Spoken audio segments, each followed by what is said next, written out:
எத்தனை பேர் ஆமென் சொல்றீங்க? எத்தனை அவமானங்களை சகிச்சிருக்கிறோம், எத்தனை நிந்தனைகளை சகிச்சிருக்கிறோம், எத்தனை துரோகங்களை சகிச்சிருக்கிறோம். அவர் மாத்திரம் கூட இல்லைன்னா ஒன்றும் இல்லாமல் போயிடும். அல்லேலூயா.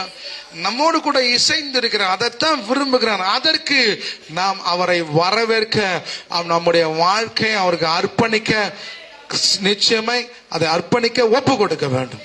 எத்தனை பேர் விசுவாசிக்கிறீங்க? சத்தமா அல்லேலூயா சொல்லுங்க. அதற்கு தான் நான் பேசுகிறேன்.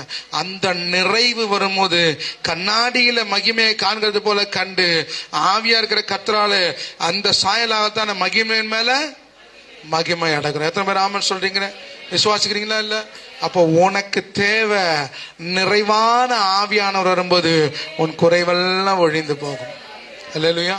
வாசிக்கலாம் அப்போஸ்தலர் நடவடிக்கை புஸ்தகத்துல 1ஆம் அதிகாரத்துல 2ஆம் வசனம். இயேசு மரித்து அடக்கம் பண்ணப்பட்டு பரமேறி வந்துட்டாரு.